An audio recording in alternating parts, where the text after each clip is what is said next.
तो दोस्तों आज की ये वीडियो काफी ज्यादा स्पेशल होने जा रही है। मैं आपसे आग्रह करूंगा कि आप इस वीडियो को एकदम अंत तक देखते हुए अपने खुद के इस चैनल खंडवा डिफेंस फैक्ट को सब्सक्राइब जरूर कर दीजिएगा। देखिए आज हम लोग एक्चुअली दो खबरों को लेकर डिस्कस करेंगे। पहली खबर हम लोग तेजस से संबंधित जान लें।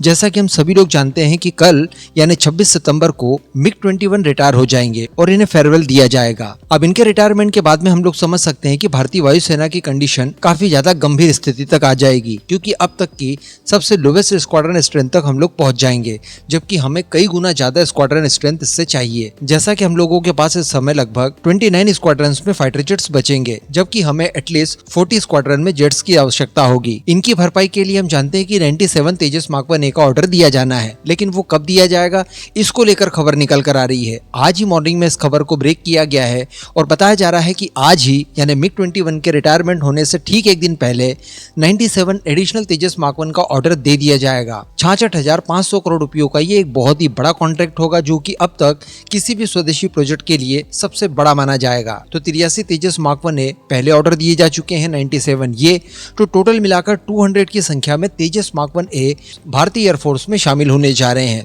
अब अगली खबर की बात कर ली जाए तो ये इससे भी इंपॉर्टेंट है। आप सभी को मैं लगभग 4 सालों से ये कहते आ रहा हूँ कि अग्नि प्राइम का एक रेल लॉन्च वेरिएंट भी तैयार किया जाएगा, यानी चलती हुई ट्रेन से आप इसे लॉन्च कर सकते हैं। ऐसा इसलिए ताकि अगर हमारे जो स्टैटिक लॉन्चर्स हैं उनमें किसी तरह की कोई प्रॉब्लम आ जाती है, मान लीजिए कि उन लॉन्चर्स के ऊपर ही एनिमी द्वारा कोई अटैक्स वगैरह कर दिए जाते हैं, तो फिर भला हम लोग इन मिसाइल्स को लॉन्च कहां से करेंगे। एग्जाम्पल के तौर पर ऑपरेशन सिंदूर में हम लोगों ने देखा कि भारतीय वायुसेना ने पाकिस्तान के लगभग सभी एयरबेसेस को तबाह कर दिया, यानी वो ऑपरेशनल रह ही नहीं जाएंगे। अब जब ऑपरेशनल नहीं रहेंगे एयरबेस, तो वहां से हथियारों को लॉन्च भला कैसे करेंगे। तो अब ऐसा अगर मान लीजिए भगवान न करे भारत के साथ हो जाता है, तब भी हमारे पास हमारे वेपन्स को लॉन्च करने के लिए प्रॉपर सुविधाएं हो, इनकी व्यवस्थाएं की जा रही है। जो मोबाइल लॉन्चर्स होते हैं वो इसी श्रेणी में आते हैं, यानी एक जगह से दूसरी जगह तक आप मिसाइल लॉन्चर को आसानी से लेकर जा सकें, इसकी सुविधा आपके पास चाहिए। तो पहले अक्सर 4 व्हीलर आधारित होते थे, यानी ट्रक्स के ऊपर लॉन्चर होते थे और उनके जरिए हम लोग एक जगह से दूसरी जगह पर उस लॉन्चर को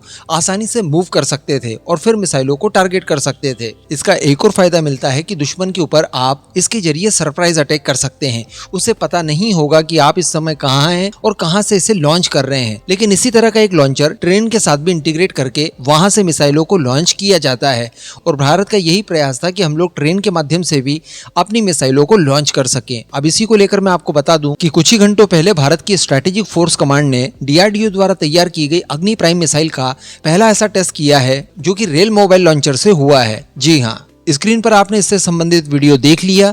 ये हमारे डिफेंस मिनिस्टर राजनाथ सिंह जी के द्वारा अपने एक्स हैंडल पर शेयर किया गया था और इस कैटेगरी में ये अपने आप में पहला ऐसा टेस्ट है जिसे कि भारत द्वारा रेल लॉन्चर के माध्यम से किया गया। इसके लिए बताया जा रहा है कि कुछ मॉडिफिकेशन वगैरह करके लॉन्चर्स तैयार किए गए, उसके बाद फिर ये टेस्ट कंडक्ट किया गया। इससे होगा ये कि आपका जितना भी रेलवे नेटवर्क है उसके आधार पर आप किसी भी स्थान से इन मिसाइलों को लॉन्च कर सकते हैं। जैसा कि मैंने आपको बताया था कि 24 से लेकर 25 सितंबर के बीच में एक नोट ऑफ वार्निंग जारी हुई है और इस नोट ऑफ वार्निंग के जारी होने के बाद चाइना द्वारा अपना स्पाई वेसल भी भेजा गया था हिंद महासागर में।